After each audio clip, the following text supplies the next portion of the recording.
Bonjour à toutes et à tous et bienvenue dans les Africa Talk Sports, le podcast où l'on donne la parole aux bâtisseurs du sport africain. Aujourd'hui, c'est un épisode qui me tient particulièrement à cœur parce que le 3 contre 3, c'est plus qu'un format de jeu. C'est un mode de vie, une passion, un terrain d'opportunité. J'ai eu la chance de le découvrir, de le vivre, de l'organiser et de le promouvoir. Et aujourd'hui, je reçois un homme qui partage cette passion avec une intensité rare. Il est l'un des pionniers du 3 contre 3 en Afrique, entrepreneur, formateur, éducateur. Il a organisé des tournois, encadré des jeunes, formé des arbitres, créé une marque aussi. Donc, bref, il a fait du 3 contre 3 une mission de vie. Mohamed Marahi, bienvenue dans les Africa Talk Sports. Bonjour Mustapha, et puis c'est un plaisir d'échanger avec vous sur cette vie, comme vous avez dit, c'est vraiment un mode de vie, c'est une belle vie autour du 3-3.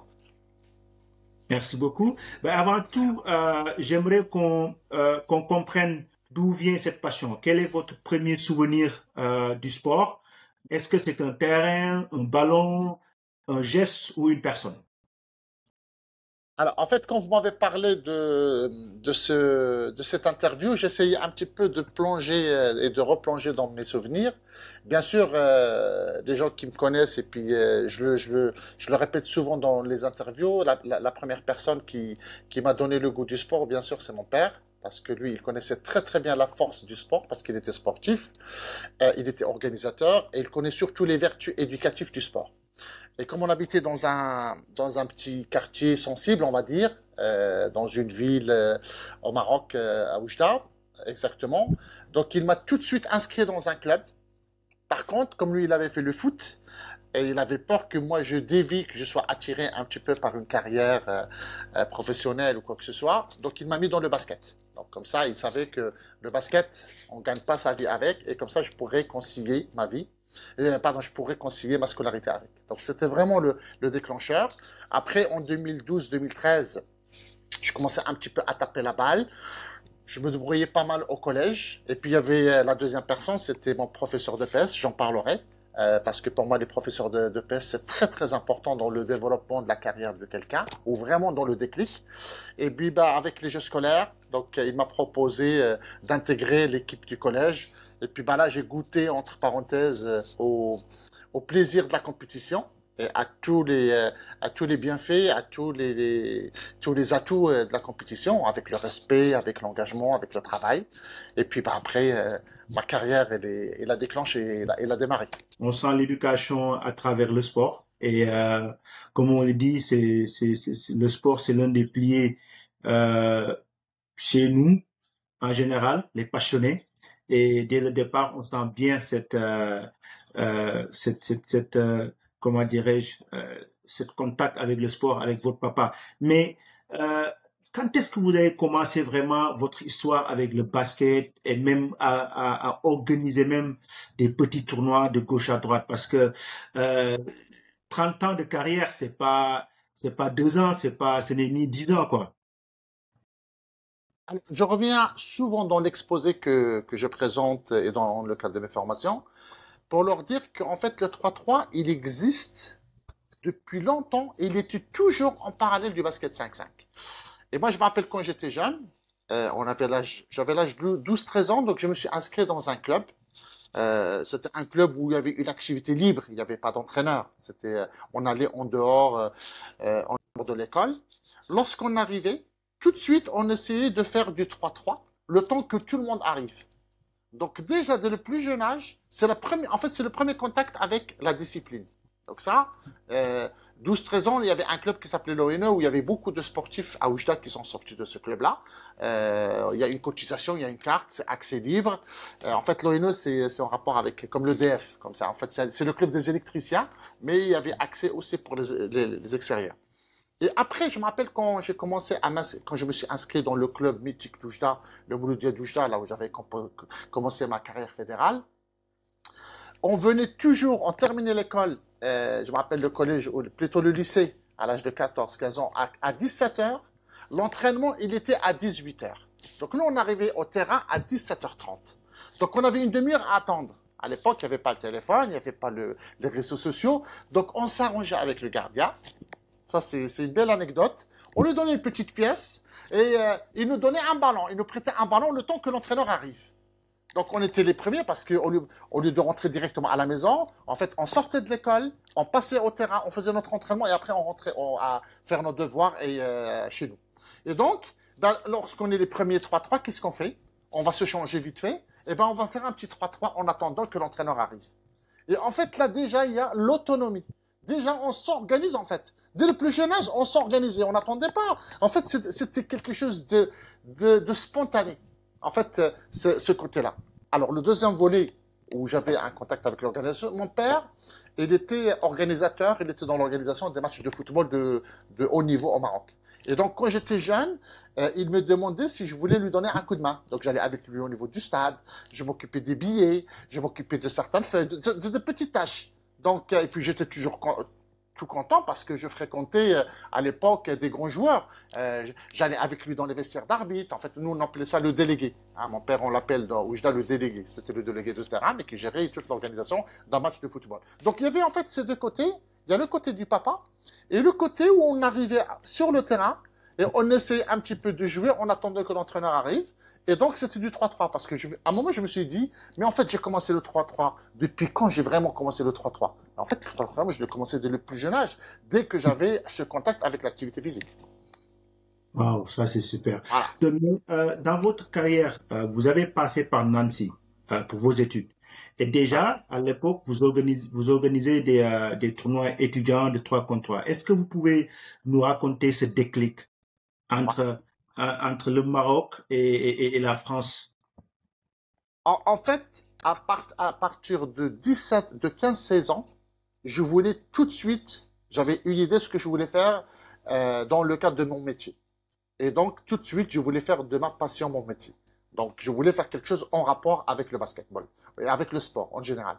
J'étais pas très attiré par, on va dire, par l'enseignement. Donc, je voulais pas faire prof de sport. Et pourtant, le prof de sport, pour moi, c'est quelque chose de sacré.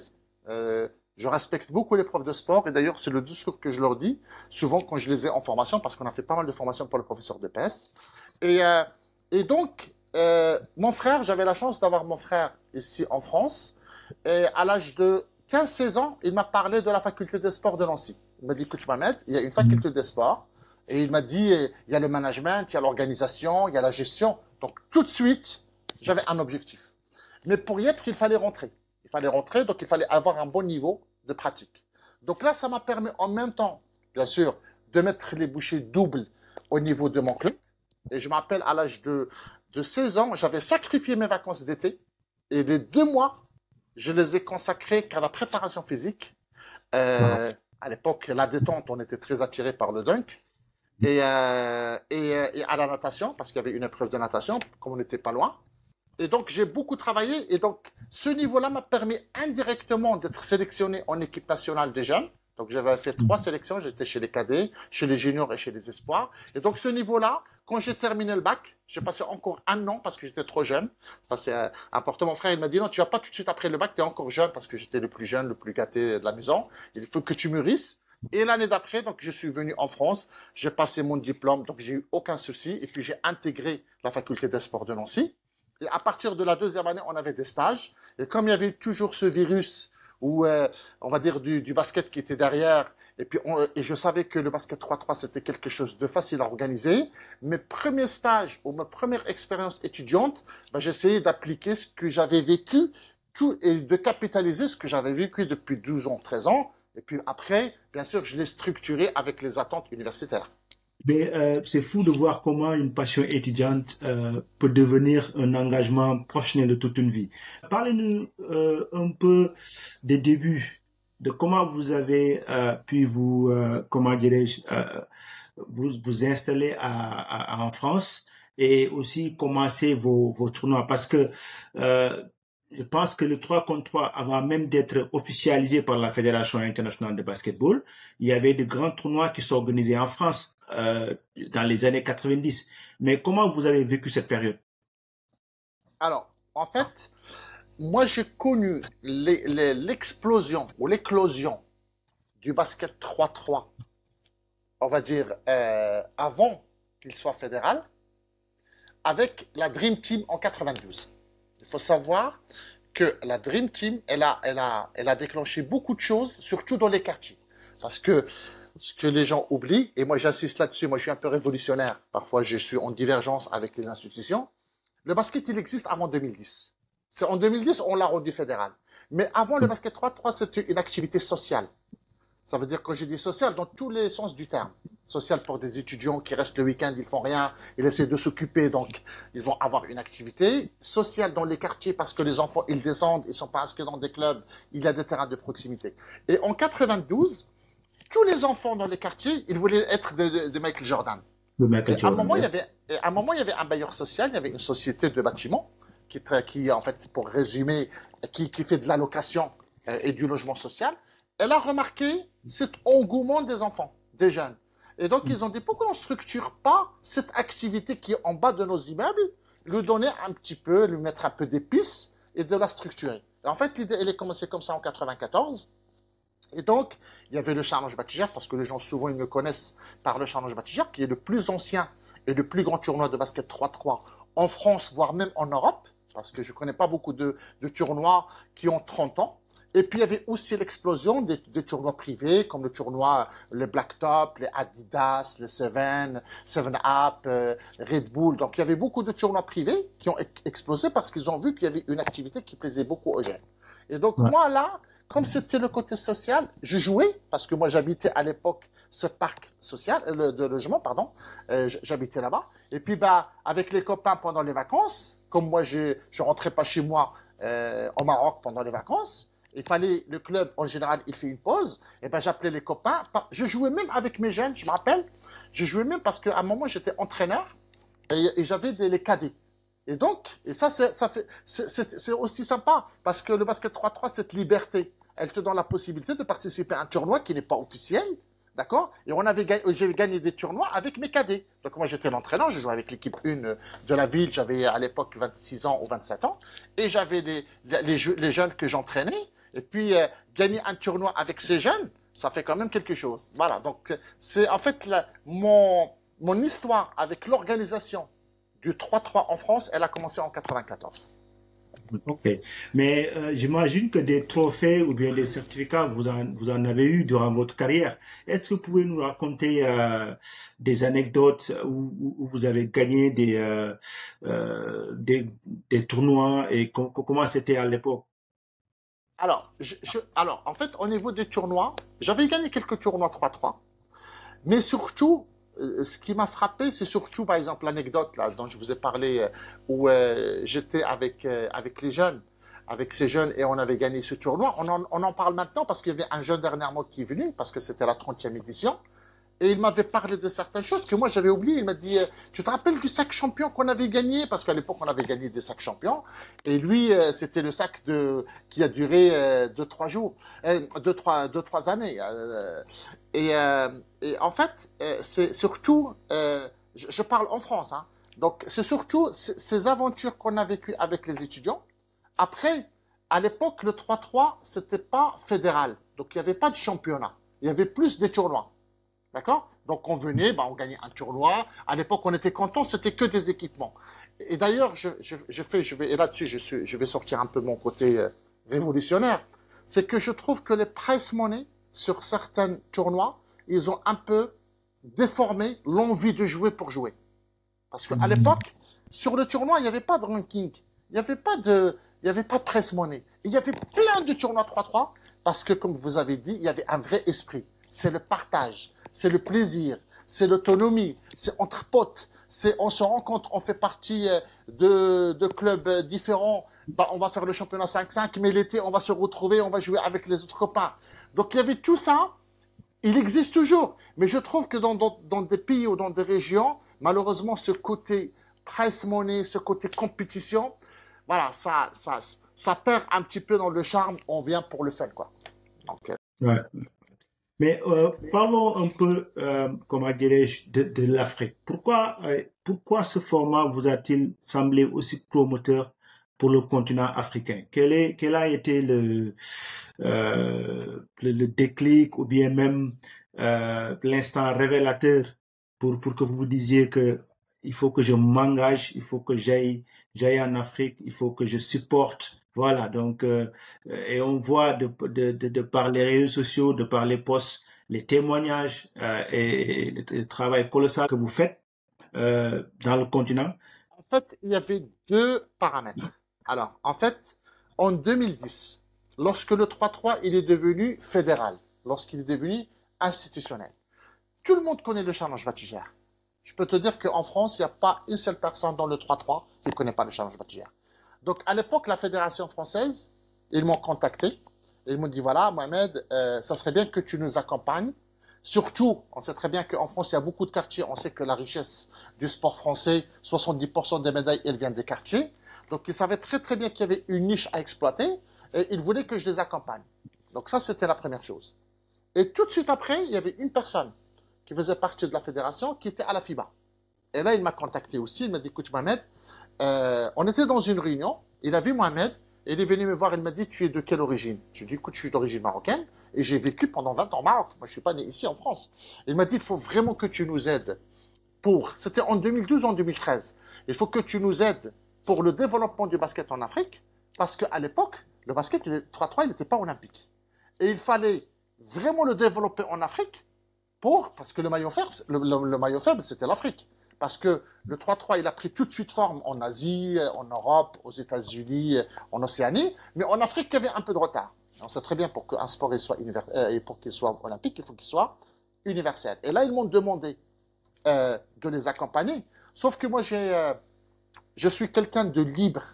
En fait, je n'aime pas. Alors, c'est pas que j'aime pas. D'ailleurs, je ne faisais jamais partie d'une institution. Je ne faisais pas de fédéral. D'accord? Je travaille avec la fédération de Guinée, je travaille avec la fédération du Bénin, de Comores en ce moment, mais je suis toujours quelqu'un de libre. Donc à l'époque, je me suis dit, tiens, c'est effectivement au niveau Afrique, s'il y a des choses à faire, bah, il fallait que je commence par mon pays. Et donc tout de suite, j'avais commencé le premier tournoi chez les jeunes internationaux, je me rappelle, c'était en 2013. C'était dans un quartier populaire.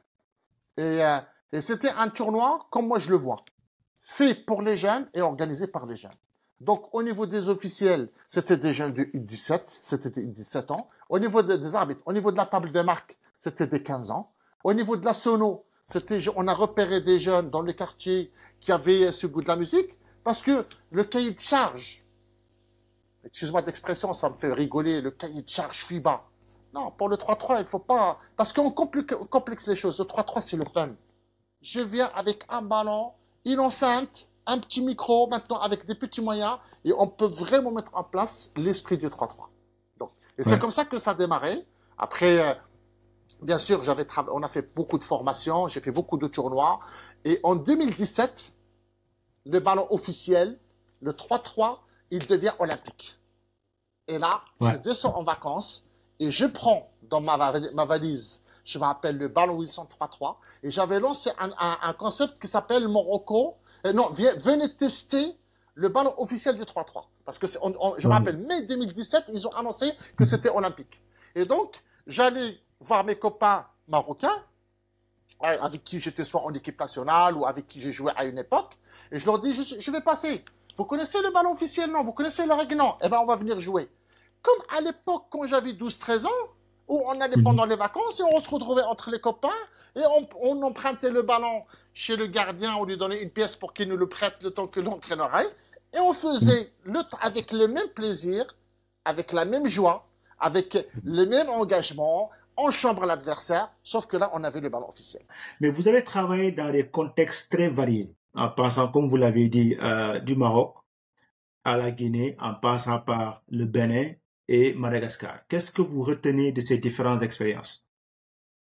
Alors, c'était toujours une histoire de personnes. Là où je vais, alors j'ai eu cette chance après le Covid, que, on va dire, ma vie, elle change, mais quand je dis pas c'était une évolution, c'était une autre vision. J'ai découvert l'Afrique et sa richesse, d'accord? Et j'ai rencontré aussi des personnes qui m'ont fait comprendre que, en fait, la richesse de la vie, c'est la rencontre humaine. C'est pas le chèque bancaire. D'ailleurs, je dis souvent aux gens, J'ai dit, vous savez quoi, mon chèque bancaire ou mon compte bancaire, il est là. C'est mon réseau de gens, de personnes que j'ai rencontrées. C'est ça mon capital bancaire. Et, euh, et donc, après le Covid, donc, je me suis remis en question, j'avais besoin de challenge et j'avais lancé une marque. Bref. En fait, grâce à cette marque, j'ai rencontré les responsables de la Guinée.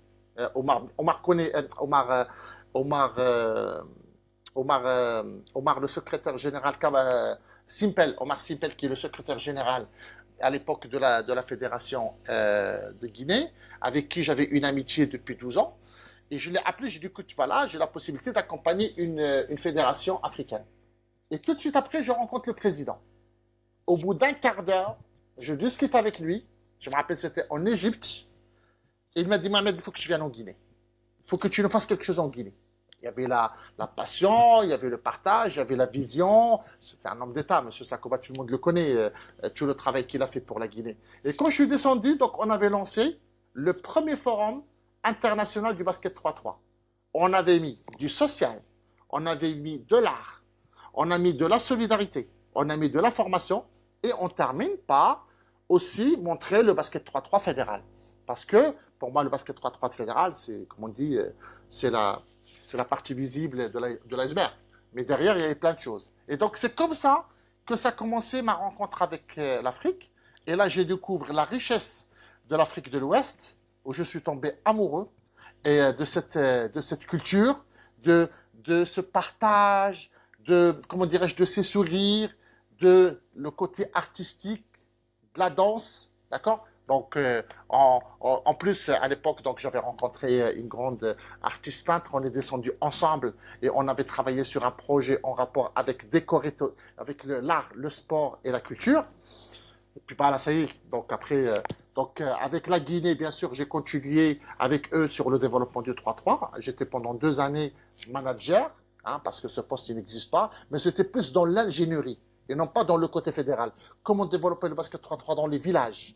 Comment développer les partenariats? Parce que le plus important en Afrique, c'est pas de connaître l'event maker ou connaître ce que c'est que les différentes compétitions ou comment les préparer ou comment les enregistrer. Le nez de la guerre, c'est quoi? C'est comment vendre l'activité sportive pour des établissements scolaires. Quand je dis vendre, c'est pas, ça veut dire comment convaincre, hein, comment faire rentrer le basket 3-3 au niveau de l'éducation nationale. Comment convaincre des partenaires touristiques que le basket 3-3, c'est un levier. Comment convaincre des institutions, des villes qui ont des fêtes l'été, qui ont un patrimoine. Là, on est en train de travailler sur un tournoi qu'on va appeler le tournoi de la mémoire à l'île Gorée. Vous voyez, il y a toujours, le basket 3-3, c'est toujours un levier. C'est toujours, c'est pas une finalité. La FIBA, pour elle, c'est une finalité. C'est parfait. Mais si on peut aller plus loin, surtout en Afrique, on peut faire plein de choses. Et puis, surtout, bien sûr. Je me rappelle aussi de votre initiative que vous avez lancée durant la pandémie. C'était Zoom sur Afrique. C'était très intéressant, où vous invitez des gens pour parler comment développer le basket 3 contre 3 au niveau de l'Afrique. Mais on ne peut pas parler de développement sans parler d'inclusion. Quel regard portez-vous sur la place des filles dans le 3 contre 3 en Afrique? alors, moi, je prends l'expérience qu'on a eue en Guinée lors de mon deuxième voyage. On avait lancé un projet avec des filles. En fait, c'était un projet artistique parce que les filles, elles sont très, très engagées, elles sont très impliquées. Et en même temps, elles sont un peu délaissées. Donc, on a dit là, on va faire un truc spécial filles. D'accord? Et donc, on a mis ce côté artistique, on a mis ce côté développement durable, on a mis une opération nettoyage autour de la salle, mais c'était un prétexte en fait. Et on les a amenés progressivement. Et après, on a mis un projet 3-3 pour les filles, parce que on sait très très bien que les filles, au niveau du 3-3, là je vais parler sur le côté technique parce que je peux me permettre, parce que, alors je ne vais pas parler de ma carrière en tant qu'entraîneur, moi j'ai passé le 5e niveau en France d'entraîneur. D'accord? Donc, j'étais entraîneur pendant longtemps. Donc, parfois, quand je parle avec des gens, je leur parle aussi de l'importance du 3-3 dans des systèmes de jeu, dans la formation du joueur, dans la concentration, plein de choses. Et on s'est rendu compte que les filles, lorsqu'elles jouent au 3-3, elles sont obligées de prendre des initiatives. Parce qu'en 5-5, vous avez une fille qui est bonne et tout le monde lui fait sur la passe ou des écrans. Et on la laisse jouer. Le 3-3, tu es obligé de prendre tes responsabilités. Et je me rappelle une fois au Maroc, une fille qui s'appelle Dounia, Elle m'a dit, Monsieur Marrakchi, grâce à votre stage, j'ai pris confiance en moi. Parce que je ne savais pas que j'étais capable de marquer. Je n'étais pas capable de pénétrer, de driver. Et cette fille, elle joue en première division, mais elle n'avait pas sa confiance. D'accord? Donc, voilà, ça c'est un peu le volet. Il y a plein de choses. Hein. Je pense que, je ne sais pas si on aura le temps, mais il y avait plein de choses. Mais juste le côté confiance, initiative, prendre tes responsabilités, eh ben, à un moment, ça, c'est parti. Vraiment, ça a décollé. Et puis, on sait très bien que le 3-3, on n'a pas besoin de 10 joueuses. Parfois, on arrive dans un village. Si on veut faire une équipe, ou dans une petite ville, une équipe qui va jouer au milieu fédéral, eh ben, si on n'a que 4 filles, ben, on ne peut pas jouer. On ne peut pas engager cette équipe. Alors que tu peux avoir, excuse-moi d'expression, une perche. Moi, je les vois parfois de temps en temps, des grandes filles. Et tu dis, cette fille, elle va finir en NBA. Mais si tu fais des tournois 3-3 dans ces villages, si tu lui donnes le goût, si tu lui donnes la compétition, le 3-3, il fait partie quand même du système fédéral. À un moment ou l'autre, elle va faire des championnats régionaux, départementaux, et à un moment, elle va faire un championnat national, et il y a peut-être un club qui va la repérer, et elle va intégrer le 5-5. D'ailleurs, notre philosophie, à l'époque, avec la Guinée, je termine là-dessus, le 3-3, ce n'est pas une discipline à part. Ma vision en Afrique, le 3-3, c'est un projet de développement et de recrutement pour le 5-5. Parce qu'on n'est pas encore... Il y a quelques pays qui sont armés au niveau du 3-3. Le Bénin, ils sont allés plus loin. L'Algérie, ils sont allés plus loin. L'Égypte, ça fait longtemps qu'ils sont allés plus loin. Le Kenya. Mais il y a des pays, il faut qu'ils disent le 3-3. C'est bien, je vais participer à des compétitions. Je n'ai pas les moyens pour amener les U15 ou les U17. On sait très bien les problématiques financières pour quelques pays, pour se déplacer, pour amener toute une délégation de 20. Mais là, dernièrement, en Madagascar, ça m'a fait plaisir de voir la Mauritanie, alors que la Mauritanie, elle ne participe pas à toutes les compétitions du basket. Ils étaient combien? Ils étaient 5 dans la délégation. Et ils ont participé à une compétition, ils ont failli revenir avec une médaille. Et c'est ça l'importance du basket 3-3. C'est ce côté-là aussi, souplesse. Vous pouvez, avec des petits moyens, on peut. Et si vous revenez avec une médaille, c'est qui va vous accueillir? C'est le ministre des Sports. Et il va regarder le basket différemment. Et le Bénin, ils ont compris ça. Moi, j'étais dernièrement au Bénin. Un grand respect. Je ne parle pas de la Guinée, parce que le Guinée, on était sur le 5-5.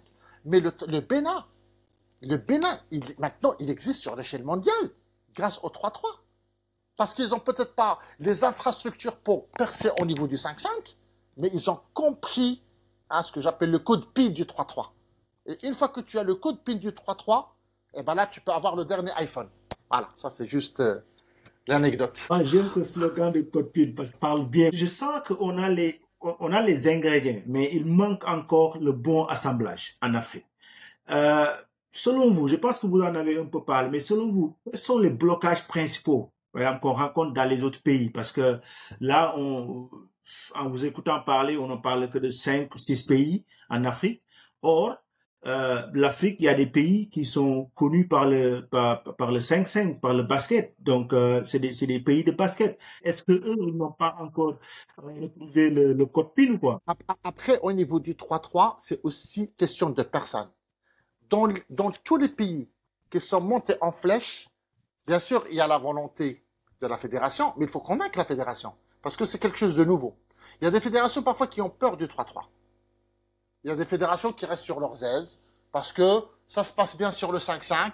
Ils disent, nous, on a un budget, ça ne sert à rien d'aller sur le 3-3. Et c'est dommage, d'accord? Ce qui ne se fait pas dans les autres pays.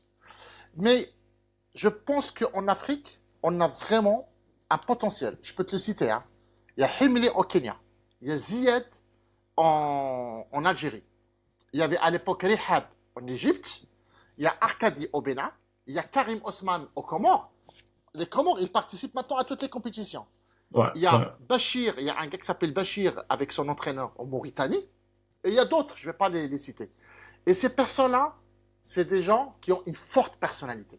On sait que dans leur pays, ils ont pu convaincre. Parce que c'est des gens qui sont crédibles. C'est des gens qui ont fait le basket. Ah oui, j'ai oublié. Il y a Yosser Docteur, qui a amené l'équipe féminine en championnat, alors soit pan-arabe ou les championnats de la plage en Tunisie. Basket féminin, qui a amené une des premières médailles. C'était de la plage. C'était la deuxième édition des championnats d'Afrique de plage, la Tunisie. Donc là, on a une Dream Team Si je l'appelle une Dream Team, moi je l'ai vu, et puis on a Drills. Vous connaissez Drills, avec Drills, le collectif Drills, avec toutes les personnes qu'il y a autour.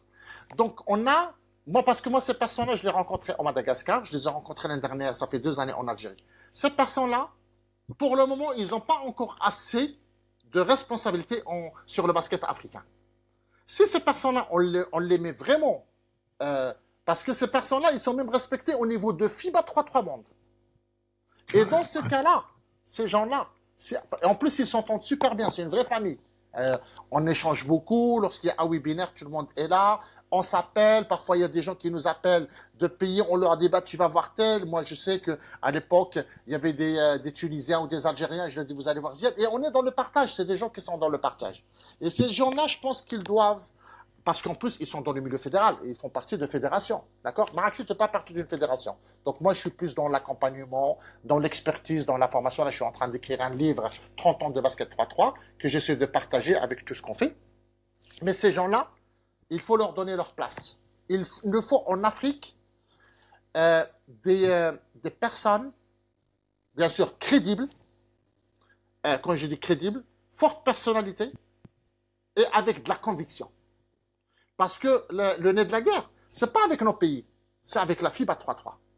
D'accord? Et le jour où ces gens-là, ils arrivent à convaincre que la FIBA 3-3, bien sûr, la FIBA 3-3, elle va mettre des moyens. Parce que, entre nous, est-ce que combien il y avait de pays qui étaient convaincus par la balle? Pas beaucoup. Mais la balle, elle est venue avec quoi? Avec son armada, avec sa crédibilité, avec ses moyens. Et maintenant, toutes les fédérations veulent participer à la balle. Eh bien, il nous faut le même déclic. Sauf qu'au niveau de la balle, on a le patron, d'accord? Un gars d'origine sénégalaise, que tu connais très bien, Amadou Fall, qui a convaincu la NBA qu'il y a de la place. Eh bien, il nous faut la même chose. Il nous faut des gens au niveau de la FIBA 3-3, FIBA en Non, mais FIBA par contre, je pense que si je ne me trompe pas, la balle, ils sont venus aussi avec leurs moyens. Et c'est ça même que je voulais vous poser. C'est aujourd'hui avec peut-être l'exemple de la balle qui sont venus en Afrique et qui sont imposés de par les années. Mais le 3 contre 3, comment peut-on séduire des sponsors, par exemple, ou bien même le secteur privé, ou bien même les collectivités locales à s'y donner, à investir? Je pense que vous avez déjà parlé de levier social. On voit aussi l'exemple de la Roumanie. Eux, ils ont organisé un tournoi dans leur Assemblée nationale. Ouais, donc l'aspect spectaculaire, là où on peut organiser le 3 contre 3 partout, même dans les, comment dirais-je, centres commerciaux. Il faut qu'on prenne l'exemple des pays qui ont bien marché et pourquoi ils ont bien marché. D'accord? On prend l'exemple du Bénin. D'accord? On peut prendre l'exemple aussi du Madagascar avec leur président qui a fait un super travail. Après, c'était plus simple aussi pour lui parce qu'il était aussi à la tête de la commission. Donc, quand tu es à la tête de la commission et tu es respecté, c'est vrai que les choses, ils vont plus facilement. Mais le Bénin, l'Algérie, c'est qui? C'est Ziad. Moi, je connais très très bien le parcours de Ziad. C'est quelqu'un qui, au début, c'était pas simple, mais il a pu convaincre.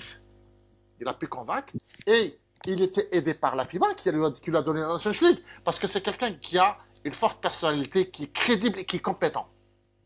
Ah, je dis, d'accord, on va te donner la Nations League, on va te donner le Late Quest. Et comme il est compétent, il a pu faire fédérer des partenaires privés et il a montré à sa fédération, regardez les baskets 3-3 finalement, c'est sympa, c'est bon. Il a trouvé le code PIN grâce à ça. La même chose au niveau Bénin Arcadie avec Drills, la même chose, ils ont convaincu le président avec des petits moyens, avec une petite ingénierie, paf, le déclic, maintenant le ministère des Sports, il est derrière eux, et puis des partenaires privés, et après c'est éclancé. Donc il faut qu'on prenne exemple de ces pays qui ont bien marché, mais ces pays, ils sont bien marchés parce que la FIBA aussi les respecte. D'accord? La FIBA les respecte. Et si ces gens-là, on met un vrai comité, après ça peut être un comité ou ça peut être une commission, parce que moi, on en a parlé dernièrement, moi j'assiste parfois à des réunions, qu'il faut qu'on participe aux Jeux Olympiques. C'est pas normal que l'Afrique ne participe pas aux Jeux Olympiques de 3-3. Mais il paraît que peut-être que pour Los Angeles, ils vont ouvrir une place directement pour l'Afrique. Parce qu'avec leur système de ranking, de points, pour le moment, on sait très bien que c'est pas simple pour les pays africains qui n'ont pas spécialement leur championnat. D'accord? La France, elle a son propre championnat. Ils ont 1500 tournois. T'imagines 1500 tournois? Un joueur qui fait 1500 tournois, et lorsqu'il va jouer contre une pays africaine au foot, voilà, on a quoi? On a 10 matchs de différence. D'accord? Ouais, Mais en ouais, Afrique, tu as un joueur qui fait 4 tournois dans l'année ou 5 tournois, on va dire en plus maximum. deux dans Ouais, le quartier, maximum. et il va jouer contre l'équipe de France ou la Roumanie ou la Serbie qui fait 1500 tournois. Il y a un problème. Donc, Ouais. et après, bien sûr, la FIBA aussi, il faut qu'elle accompagne au début. D'accord? Je veux pas, et là je vais être encore plus. Les jeunes me connaissent, hein. Je veux pas qu'on nous donne du poisson. Il faut qu'on arrête de nous donner du poisson, de nous donner des ballons et des terrains. Non. Après nous à pêcher. Apprenez-nous à pêcher. Mettez-nous des bonnes formations. Comment on va voir les partenaires? Amener je sais pas, il y a des choses à faire. Et là, on a vu à un moment un peu le déclic qui s'est passé un petit peu avec des pays.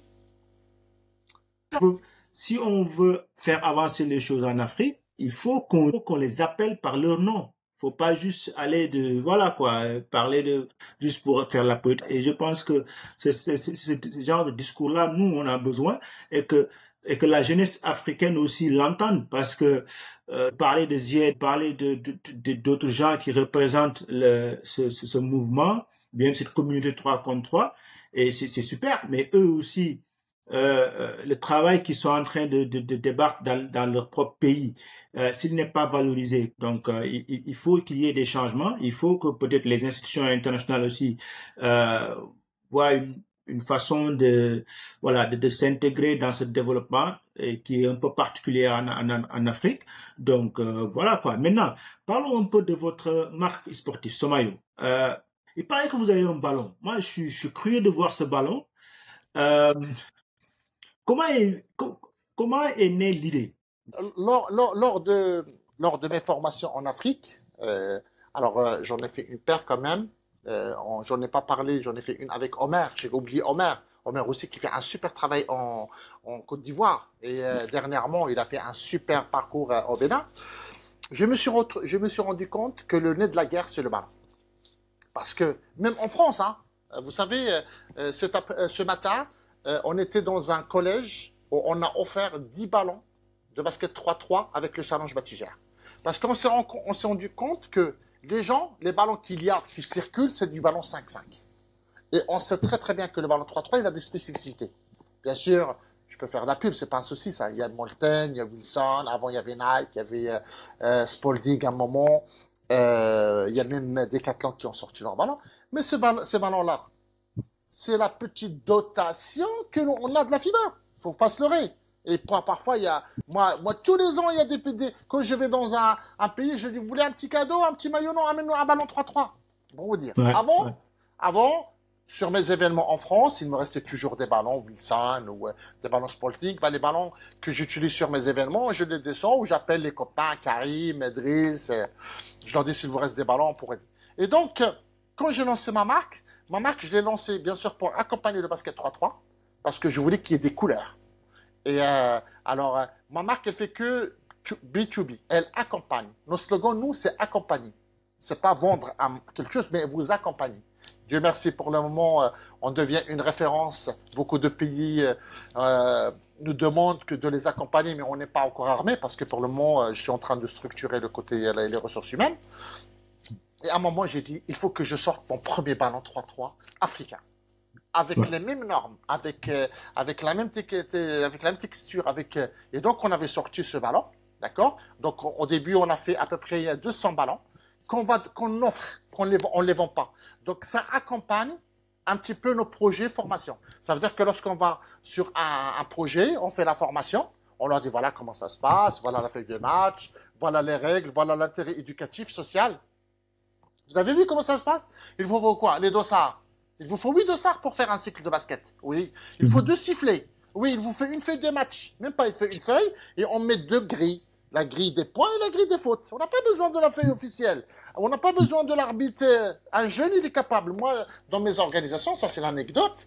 Au Guinée, à un moment, j'arrive dans un village et je vois des jeunes qui traînent hyper actifs, hyper dynamiques. Je dis, vous voulez me donner un coup de main? Oui, oui, oui, oui. Je leur donne 2 t-shirts jaunes, je me rappelle très bien. Je leur donne 2 sifflets. Et j'ai dit à l'organisation, c'est mes jeunes organisateurs. Je te promets, je t'enverrai la photo. Ils ont 9-10 ans et ils s'occupaient de quoi? Ils s'occupaient qu'après le match, d'aller récupérer les dossards et le ballon. Et les amener. C'est une petite tâche. Et après, j'avais des filles qui avaient 10 ans. Je les ai mis à la feuille de marque. Je leur montrais. Il y a une feuille. On a mis. On a fait la feuille de match à la dernière seconde, hein, pour montrer que avec des petits moyens, on peut faire un tournoi 3. Et après, j'ai ramené le ballon. J'ai dit alors, vous pouvez réorganiser. Là, maintenant, je pars.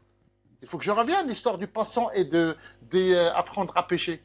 Ouais, mais on n'a pas le ballon. Il n'y a pas de souci, le ballon, je vous le laisse. Et je leur ai laissé les 2 ballons. Et après, la semaine d'après, ils m'ont envoyé des photos. Ils me dit voilà, Mohamed, on a organisé le 2e tournoi, l'autonomie. Et donc là, on voulait vraiment faire une grosse opération par rapport à ces constats qu'on accompagne. Et là, on est en contact avec des promoteurs africains qui seront intéressés, bien sûr, plus dans un cadre de sponsoring, pour qu'on fasse 10 000 ballons et que ces ballons, bien sûr, les mêmes ballons, jaune et bleu aux normes FIBA. Et le partenaire, il mettra leur logo, hein, c'est quelque chose de normal, hein, c'est comme un petit peu les grandes marques, et qu'on puisse faire des grosses opérations d'accompagnement. Maintenant, on a le réseau, on connaît les personnes. Voilà. Donc, c'était ça l'histoire de notre ballon. Et puis, moi, je suis fier parce que c'est le premier ballon africain. Il a distribué plus de 10 000 ballons gratuitement comme ça. C'est à la fois visionnaire et profondément solitaire. Ouais. Mais j'aimerais que vous nous disiez un peu l'histoire des couleurs de ce ballon. Pourquoi ce bleu et jaune? Alors, voyez-vous ça? C'est quelque chose que nous, on fait avec les scolaires. Et c'est bien que vous posiez cette question. C'est un exemple parmi d'autres. Comment on introduit notre activité basket 3-3 au milieu scolaire. Quand j'arrive dans un établissement scolaire, en général, on a des classes. On a une classe. Dans la classe, il y a 32 élèves. Avec 32 élèves, tu peux faire un tournoi. Donc, la première chose, je prends le ballon. Donc, je leur explique ce que c'est que les règles du 3-3. Voilà, taille 6.7, ça se joue sur demi-terrain, 12 secondes. Ça, c'est ce qu'on appelle la logique de l'activité sportive. Et après, on leur dit, alors, vous savez que tous les ballons, ils sont en jaune et bleu.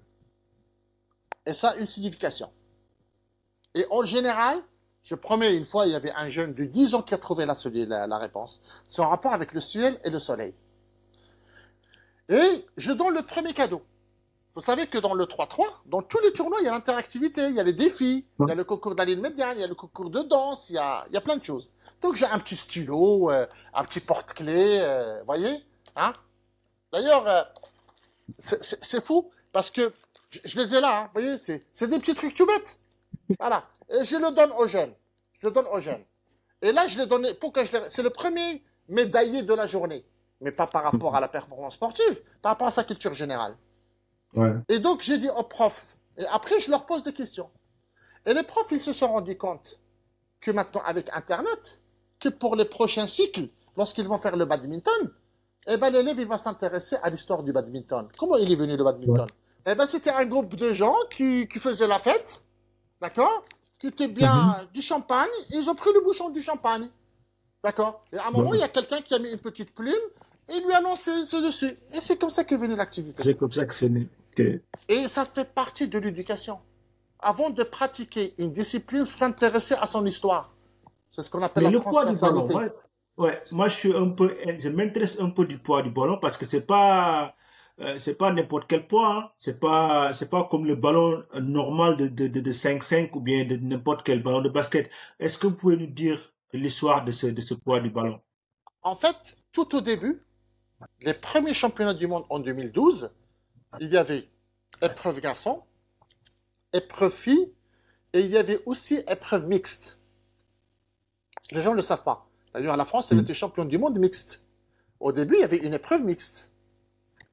Donc la FIBA, au début, lorsqu'elle avait créé le ballon, il fallait qu'elle crée un ballon pour les garçons et pour les filles. Donc, pour faire plaisir aux garçons et pour faire plaisir aux filles, donc elle a pris la taille des filles et le poids des garçons. Donc, c'est le poids de la taille 7. Il est un peu plus lourd qu'un ballon 6 de taille 6 des filles pour le 5-5. Et en plus, la deuxième chose, comme il est petit et il est un peu lourd, parce qu'il est un peu plus lourd que le ballon taille 6 normal, comme Ouais. on joue à l'extérieur, comme une balle de tennis, il résiste au vent. Ça, c'est la Au deuxième vent, ouais. caractéristique. Voilà. Et la dernière caractéristique, c'est comme il est petit. On va dire, il est petit. Il reste quand même petit par rapport au basket mère, le 5-5. La Mhm. texture, elle est faite parce que pour moi, c'est hyper important la texture. Donc, ça encourage le tir. Le tir. Quand tu as un petit ballon, pour le tir, c'est plus facile de mettre une balle de tennis dans un cerceau. Ouais. C'est le même cerceau. Le cerceau, on ne le réduit pas. Donc, ça encourage les initiatives pour tirer. Déjà, il y a les deux poids. Il y a le ballon qui est bien. Il est petit. D'accord? Donc, un gars qui va tirer, qui va oser tirer, un jeune qui va oser tirer parce qu'il a 2 secondes, à un moment ou l'autre, lorsqu'il va tirer, il va prendre confiance, il va réussir. Et puis, lorsqu'il va aller au 5-5, ben, il va gagner du temps. Et c'est là où je Ah ouais. dis, le basket 3-3, c'est une discipline pour développer le 5-5. Ouais. Donc, parlez-nous un peu de vos initiatives parce que je pense que vous avez euh, des objectifs derrière vos projets que vous menez. Est-ce que, par exemple, vous avez des initiatives de rénover des terrains ou bien même en les transformant en des œuvres d'art, qu'est-ce que du genre? Est-ce que vous avez déjà quelque chose prévu à l'avenir pour cette approche? Alors, en fait, c'est un projet qu'on a commencé qui est devenu maintenant plus un projet familial, hein, puisque vous parlez de décorer les terrains. Euh, alors, il faut savoir que dans ma marque Smoyo, comme c'est pas ma principale activité et qu'elle se développe, j'ai pas de budget communication. Mhm. 35% des bénéfices, ils sont consacrés pour de la solidarité. D'ailleurs, Ok. on a une antenne qui s'appelle Smoyo Solidarité. Donc, et comme je travaille beaucoup avec des étudiants, donc j'interviens dans des universités, et parfois il y a des étudiants qui sont intéressés pour faire des actions en Afrique, donc j'essaie un peu de joindre les deux bouts, et je leur dis, bah, je vous donne la possibilité de rénover un terrain, c'est entre 1000 et 1500, d'accord? Un terrain 3-3, c'est facile à rénover, d'accord? J'essaie d'impliquer les jeunes locaux pour que ça leur fasse aussi du boulot. On ne commande pas un panier de l'extérieur. On a fait ça pour la Guinée, on a fait ça on a fait ça pour la Côte d'Ivoire, à Bassam, et on est en train de faire ça pour le Bénin. Et donc, et après, il y a le côté décorer le terrain. Et donc là, on vient avec notre artiste peintre Fatma Chanan, avec qui on bosse depuis 4-5 ans. Donc, on décore le terrain. Et après, moi, je viens avec ma Max Moyen, avec les ballons, avec les tenues, avec tout ce qu'il y a autour, pour inaugurer le terrain. Et pour leur expliquer, on ne fait pas un one-shot, pour expliquer comment ça se passe le basket 3-3. On fait un petit tournoi organisé avec les petits moyens, et puis après, on part. Donc là, normalement, l'année prochaine, on a 2 ou 3 pays. Je dois aller au Burkina Faso. Normalement, on a des contacts avec la Mauritanie. Et bien sûr, je suis très impliqué sur le Bénin et puis le Sénégal, comme il y a les jeux de la jeunesse, donc on a quelques touches après avec le temps. Et puis bah, j'ai mon événement ici. J'ai des projets mais qui n'ont rien avec le basket, donc ça je préfère que ça. Je ne vais pas trop en parler, mais je travaille beaucoup sur la Coupe du Monde, je travaille sur la CAN. Alors ça c'est aussi, je peux en parler. On avait fait le premier tournoi des vétérans et on était accueillis par Alfonso le président le directeur de la FIBA. Mhm. Euh, En fait, on s'est rendu compte en Afrique, c'est pas on s'est rendu compte, ça c'est un constat, que les anciens basketteurs, il y a beaucoup d'anciens basketteurs qui ont réussi leur vie, qui sont des chefs d'entreprise, voilà, et qui sont passionnés pour le foot. Donc, lorsque j'étais en Côte d'Ivoire, donc j'ai proposé à tous les amis africains, je leur dis, est-ce que ça vous dit de finir un petit tournoi 3-3 le jour d'un match off? Super! On va se voir, on est là pour encourager nos équipes parce qu'en Afrique, on est des passionnés du sport. Et donc l'idée, elle est commencée comme ça. Et donc j'en ai parlé avec Patricia. Patricia, la grande figure, l'ancien capitaine de la Côte d'Ivoire, qui fait partie de la commission féminine FIBA. Et elle m'a dit, oui, mais pourquoi pas? Elle m'a dit, bah, on va jouer sur le terrain 3-3 de la FIBA. Je dis, non, mais moi je cherchais un petit terrain. Et donc les choses, ils ont pris de l'ampleur. Et donc on avait 5 ou 6 nations qui ont participé. C'était des anciens, donc on a appelé ça le tournoi de retrouvailles et de la fraternité. Voilà, toujours mettre le côté fraternel. Et donc là, on est en train de travailler sur la même chose, Inch'Allah, pour le Maroc. Hein, donc là, on va essayer de travailler pour les anciens, en plus avec la diaspora.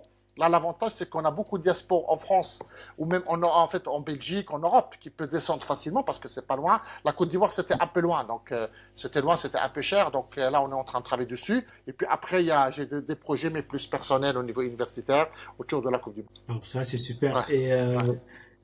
je sais que vous en avez de l'expérience et même du savoir au fil des années. Comment pensez-vous transmettre ce savoir? Y a-t-il une possibilité de créer un réseau panafricain de 3 contre 3 à l'avenir? Alors, le transmettre, on l'a fait avec le webinaire, on l'a fait avec les formations. Vous savez, dernièrement, je me suis amusé, il y avait un article qui était fait dans une revue française, un peu sur l'histoire, et ils m'ont dit, est-ce que tu peux nous donner ton parcours en chiffres? Mais moi, je ne me suis pas rendu compte. On avait formé physiquement 10 000 personnes depuis 20 ans. Depuis 20 ans, alors, depuis 2010, 2015, depuis, on va Mhm. dire, depuis 10 ans. Donc, le réseau, on l'a. Nous, on le transmet toujours. Moi, je suis en train, comme je vous dis, et puis c'était une belle idée de la famille, c'est d'écrire un livre par rapport à tout ce que j'ai vécu. Et puis j'avais un ami basketteur aussi qui m'encourage, qui a écrit aussi un livre pendant le Covid. C'était un ancien basketteur à qui je fais un petit clin d'œil qui s'appelle Radi. Et il m'a dit, Mohamed, il faut y aller. Donc je lui dis, il m'a dit, tu sais, ça va. Donc là, je suis en train de travailler avec des personnes qui m'accompagnent là-dessus. Donc pour moi, ça, c'est en même temps une autobiographie, si on veut, mais en même temps, c'est des anecdotes ou des outils ou des codes PIN pour le développement du basket 3-3 pour certaines personnes. Après, euh, l'avantage c'est que moi je suis très accessible dans le bon sens. Dans le cadre de mon boulot, je peux décider après-demain de prendre l'avion et d'aller à Madagascar ou d'aller. Ça c'est pour moi le basket 3-3. C'est pas juste transmettre, c'est ce que je leur dis souvent, ne me remerciez pas, c'est à moi de vous remercier, parce que grâce à cette expérience, j'ai découvert une richesse. Je me suis fait des amis, voilà. Donc, je continue, je leur dis, voilà, j'essaie juste de m'arranger, vous me prenez mon billet d'avion, et moi j'arrive bénévolement et je partage mon expérience. Donc ça, c'est quelque chose que je continue à le faire. Euh, Moi, j'arrive à l'âge de pas loin de 60 ans, on va dire, la retraite. Mhm. Donc, je veux plus rendre ça académique. Donc, là, je suis en train de travailler sur l'académique pour qu'il y ait une trace. Hein, parce que beaucoup de gens m'ont dit, ouais, Mohamed, t'as fait ça, t'as fait ça, t'as fait ça, t'as fait ça. Il y a des articles, mais il n'y a pas de trace. Donc là, je vais essayer de le rendre d'une manière académique. Donc là, j'en parle pas trop. Et, euh, et puis, bah, ça permettra aux nouveaux de dire, bah voilà, il y a quelque chose. Et puis moi, en fait, quand j'ai dit il y avait quelque chose qui était fait, c'est que juste, euh, moi, toujours là, vraiment, je fais pas très attention, mais je suis un peu, pas protecteur, mais le terme, il est un peu de leur dire, n'oubliez pas, le basket 3-3, il existait avant 2010. Voilà. Le basket 3-3, c'est pas juste ce que vous voyez à la télé. D'accord? Le basket 3, c'est le côté éducatif, social, pédagogique. Il y a plein de choses autour. Et ça, Ouais. c'est voilà, c'est ce que vraiment j'essaie de défendre. Hein. J'essaie de défendre et j'essaie un petit peu de passer ce message et c'est ce que j'essaie de faire dans mon ouvrage. Hein, de dire voilà, le basket 3-3, c'est ça. Avec deux ballons, avec 8 dossards, avec 2 sifflets et avec 30 élèves, vous pouvez faire un super cycle de basket. Et vous pouvez donner Bien le sûr. goût, parce que c'est des anecdotes. Et vous pouvez, il y a un jeune qui va toucher le basket et qui va tout de suite avec le basket 3-3, avec la liberté, montrer ses compétences et qui peut devenir un champion. Voilà, c'est ça mes Ouais. messages, Ouais. entre parenthèses. Effectivement. Mais avant de conclure, j'aimerais qu'on parle de la Mongolie, de l'Espagne et de la Suisse. Ces pays ont brillé récemment en 3-3 basket. Que peut-on en apprendre de ces résultats tout récemment de ces 3 pays? C'est bien de conclure là-dessus parce que ces pays, ils ont trouvé le code PIN. Voilà, une expression qui vous plaît bien. Euh, voilà, vous voyez, c'est des pays. Moi, j'étais super content pour la Mongolie parce que on savait qu'il y avait une culture basket là-bas, 3-3. On savait qu'il y a. Ça me rappelle un petit peu le Madagascar. Il n'y a pas des grands gabarits, mais il y a une vitesse. Moi, le Madagascar, ils ont compris tout de suite en 2019, ils étaient champions d'Afrique avec les Jeux africains arabes. Et, Mhm. j'avais toujours dit, il y a des pays qui n'ont peut-être pas l'armada du 5-5, mais le basket 3-3, il est tellement facile, tellement facile à organiser, tellement attractif, spectaculaire, et ils ont pu le vendre, bien sûr, à des partenaires privés. Ils ont pu convaincre leurs joueurs que tu peux peut-être pas briller en 5-5, mais en 3-3. Et puis, ils sont arrivés à des résultats.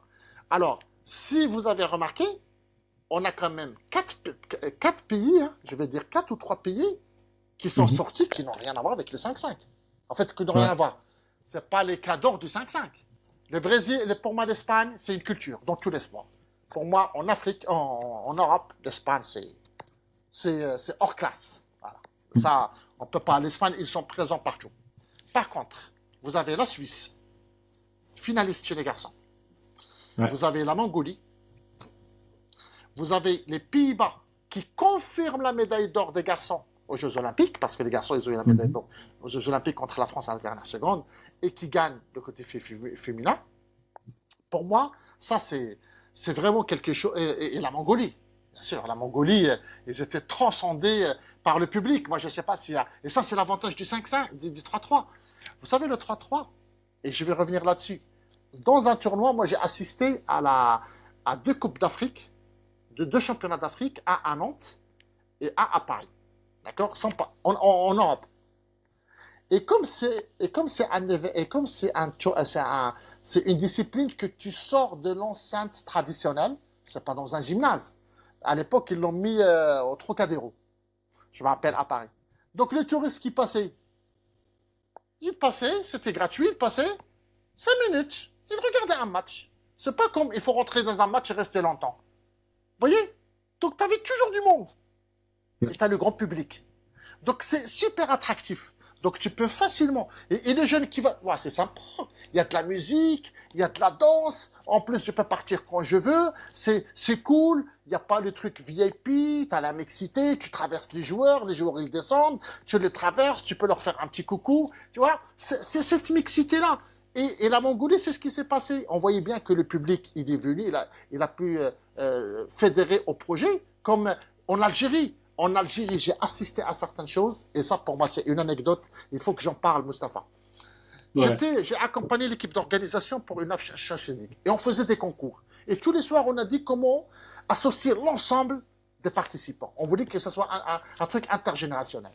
Et vous savez que nous, la culture africaine, surtout musulmane, les femmes qui vont descendre et qui vont danser, c'est pas... Voilà. Ouais, c'est facile, mais vous savez, il y a cette pudeur. Et bien, vous savez ce qu'on avait fait avec Kadoziani et l'équipe d'organisation. Et puis, on parle de Ziad. On a fait un concours des you-you pour les mamans. Wow. Et c'était tellement dans l'ambiance. Ouais, il y avait 2 tribunes. Et à un moment, on a fait, allez, la tribune A et la tribune B. Et c'était les you-you. C'est la culture. Au début, je regardais la référente FIBA. Au début, elle était limite choquée. Elle était comme ça. Qu'est-ce qui se passe?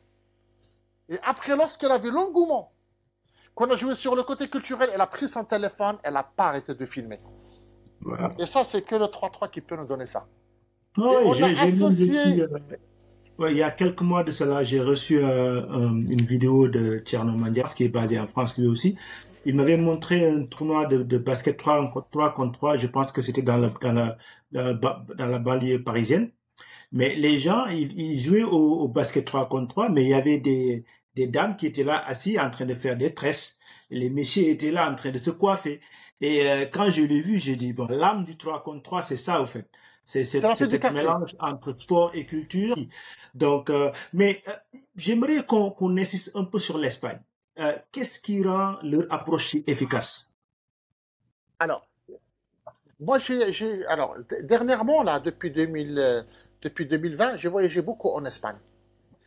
Et je me suis rendu compte de la richesse des équipements de proximité qu'ils ont. C'est incroyable. En France, on en a. Hein. Et en plus, il fait toujours beau. Ça veut dire qu'ils ont une culture basket. Ils ont une locomotive parce que leur titre de champion du monde, champion d'Europe, voilà. Et donc, l'Espagne, dès que le basket 3-3 il a apparu, ils ont exploité les espaces qu'ils ont. Ils l'ont structuré comme l'Égypte.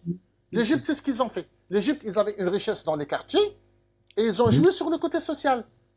Voilà, ils ont dit à ces associations qui travaillent dans la prévention contre la délinquance, contre la cigarette, Vous savez, il y a une discipline facile à organiser.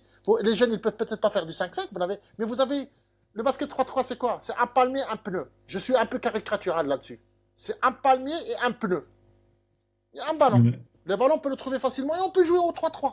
Il n'y a pas y a pas besoin de grands moyens. Et donc, l'Espagne, en dehors de la culture qu'elle a, donc elle a capitalisé là-dessus. La fédération, elle a structuré les choses. Et puis, comment dirais-je, l'Espagne, c'est comme à l'époque l'Allemagne au football. C'est la gagne. Voilà, il y a une mentalité. On a vu dernièrement contre l'équipe de France. Voilà, un peu en basket, ce qui s'est passé. Donc, eux, ils ont toujours cette arme, voilà, moi, je les ai vus. Alors, c'était en championnat d'Afrique, pardon, en championnat d'Europe aux Champs-Élysées, pas aux Champs-Élysées, au Trocadéro à Paris. Tu vois tout de suite l'équipe déterminée, les filles. Voilà, on voit bien, il y a une vraie culture de la gagne. D'accord? Pour moi, je ne vais pas dire que c'est la surprise, mais c'est pas étonnant qu'ils soient à peu près entre le carré. Ah, vous avez la France qui est partie, vous avez les États-Unis, la Serbie. Quand vous voyez les derniers finalistes des championnats du monde, c'est voilà, on va dire c'est limite l'intrus par rapport aux autres. Voilà, il y a les nouveaux et puis il y a l'intrus qui est l'Espagne. Mais l'Espagne est toujours là. Mais comme je vous dis, parce qu'il y a une vraie politique sportive, en général, pas qu'au niveau du basket. Vous avez des terrains de proximité, il fait toujours beau, et on mise, et puis il y a les titres, et c'est un pays, c'est une nation qui gagne. Ouais. Et si vous aviez une carte blanche pour adapter le modèle espagnol ou égyptien à l'Afrique francophone, quelles seraient vos premières actions? Oh, si j'avais une carte blanche, moi je pense que la première chose, c'est déjà restructurer le sport à l'école. Pour moi, ça, Ouais. c'est la première chose. C'est le nez de la guerre.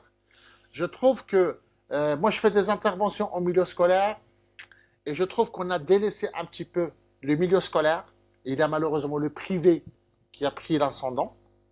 Et je trouve que, parce que l'essence d'une discipline, le premier contact pour un jeune de cette discipline, c'est l'école. Et c'est l'école et le collège et le lycée qui peuvent faire aimer la pratique sportive, qui peuvent la développer. Moi, je vous ai parlé de mon cas. Moi, quand je vois toujours mon professeur, vous savez, c'est une tradition chez nous. Hein. Le papa et le grand-père, on lui baise la main. Et ben le professeur, moi, je lui baise la tête. Je lui fais le bisou sur la tête. Je dis, grâce à vous, je suis là. Voilà. Voilà. Alors, cette petite réussite, c'est grâce à vous. C'est vous qui m'avez donné le goût. C'est vous qui m'avez mis sur les rails. Je pense que le nez de la guerre, c'est le scolaire. D'accord? Ouais, je pense que le président de l'ACNOA, Moustapha Berraf, que je salue de passage, il a initié les premiers tournois scolaires africains en Algérie. Ça va se passer, je pense que c'est en fin du mois de juillet, début juillet. Hein? C'est je serai à Annaba. Je vais accompagner Voilà, le comité olympique des Comores et l'équipe 3-3 des Comores. Donc, voilà. Voilà, mais je pense que c'est un grand pas pour le sport africain en général. Parce que si on ne s'arrête pas juste à cet événement et essayer que les pays s'activent. Moi, j'étais sport et études. Donc, et ça nous a aidé. Je dis même pas que je suis pas devenu professionnel dans le sport comme athlète, mais ça m'a aidé à côté éducation et orientation. Donc, et c'est quelque chose de primordial et il faut reconsidérer. Et je suis de même phase avec vous.